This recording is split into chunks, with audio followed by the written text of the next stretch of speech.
भावाप्ति रभावे कृष्ण कर्मणः तस्मै संज्ञानरूपाय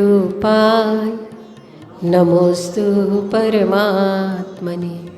अहिंसा परमो धर्म के महावीर भगवान के संत शिरोमणि आचार्य गुरुवर श्री विद्यासागर जी महाराज जी के 3,9 करोड़ मुनि राजाओं के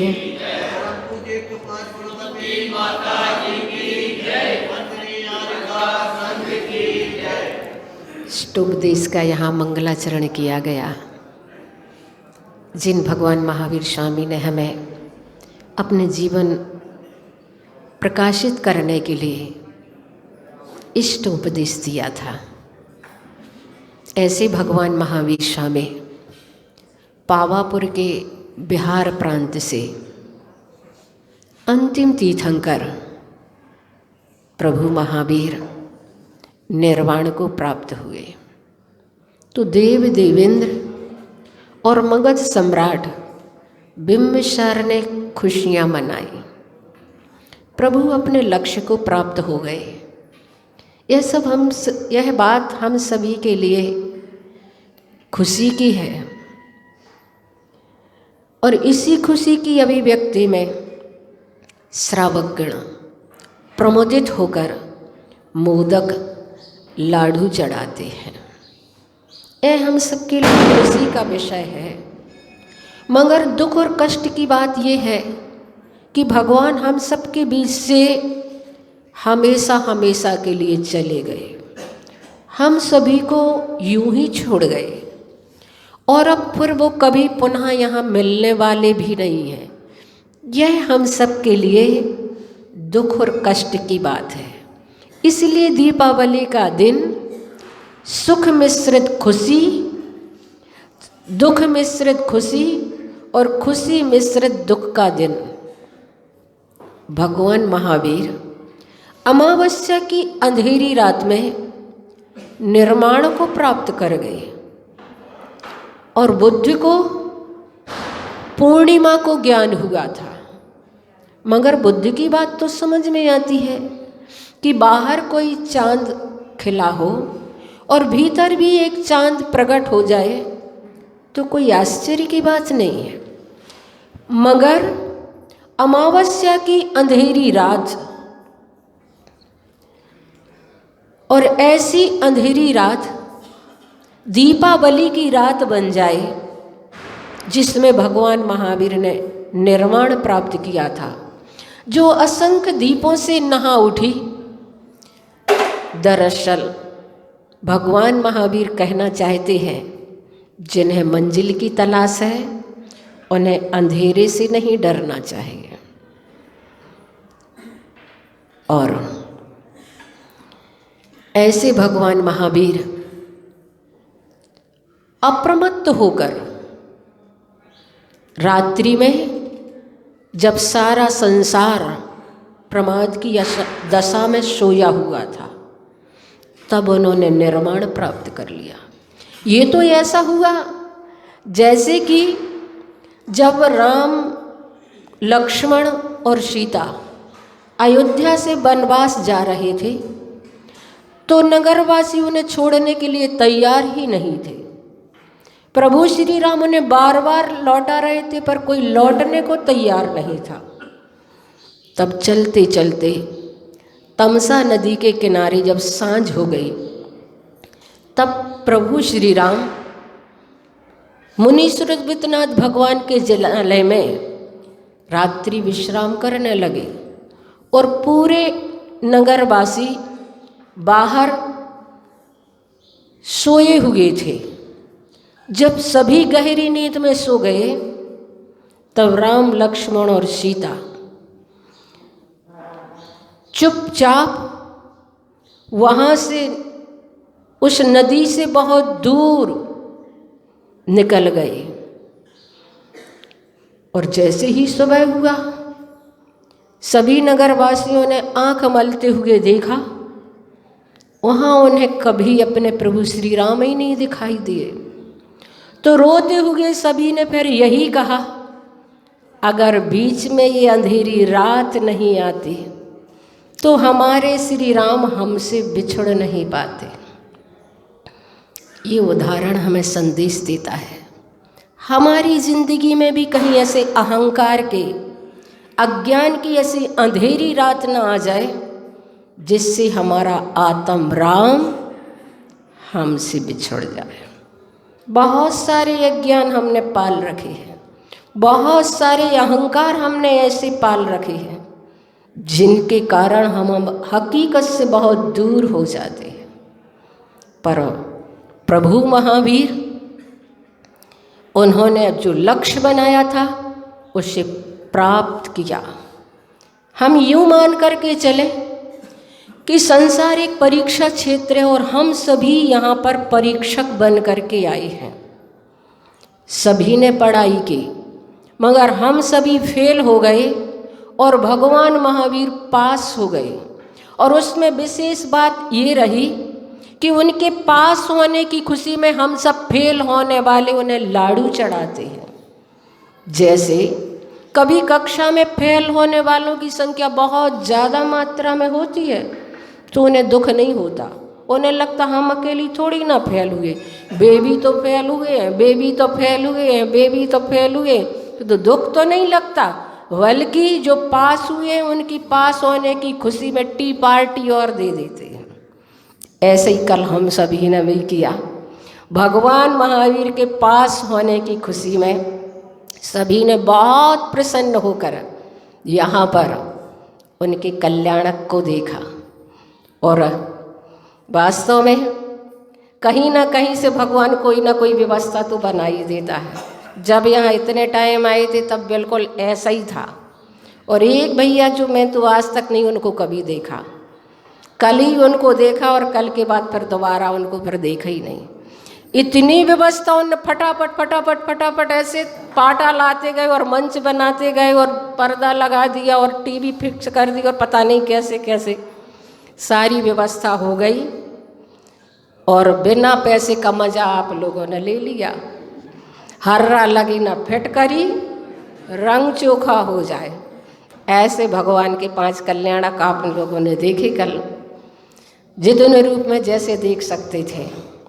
तो बंधुओं, हम सभी अब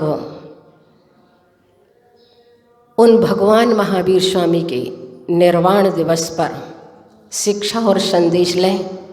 मैंने पढ़ा कि जब आचार्य श्री की आज्ञा से मुनि श्री क्षमा सागर महाराज पहली बार चातुर्मास करने के लिए गड़ाकोटा पहुँचे थे, बहुत अच्छे से चातुर्मास उनका हुआ। और जब निष्ठापन का दिन आया तो श्रावक महाराज श्री के पास पहुँचे और निवेदन किया, महाराज श्री इस बार की दीपावली कैसे मनाए हैं। महाराज श्री ने उनके प्रश्न में गहरी प्यास देखी। उन्होंने मंद मंद मुस्काते हुए पूछा, अभी तक कैसे मनाते आए। बोले, महाराज श्री बस पकवान बनते, अपने इष्ट मित्रों के साथ मिल बांट कर खाते और रात्रि में अपने ही घर को दियों से प्रकाशित करते। महाराज श्री ने पूछा, बस इतना ही। बोले, नहीं महाराज श्री, एक बात और भूल गए, परमात्मा के मंदिर में एक दीपक और हम प्रकाशित करते हैं। ऐसे कह रहे थे जैसे उन्होंने लंका जीत ली हो। तब महाराज श्री ने कहा, इतना तो सभी कोई कर लेता है, जहाँ पहले से ही दिए जल रहे हों और तुमने भी एक दिया जला दिया तो क्या कर दिया। महानता तो वो है जहाँ दीपावली के पर्व पर जिस घर में अंधेरा हो, जिस घर में अंधेरा स्थापित हो, वहाँ जाकर के दिया रखो। जो दीपावली के पावन पर्व पर भूखे पेट हो, पकवान खिलाना है तो उन्हें खिलाओ, तब तो दीपावली मनाना सार्थक है। महाराज श्री की बात सुनी उन श्रावकों ने। सूर्य अस्ताचल की ओर जा रहा था।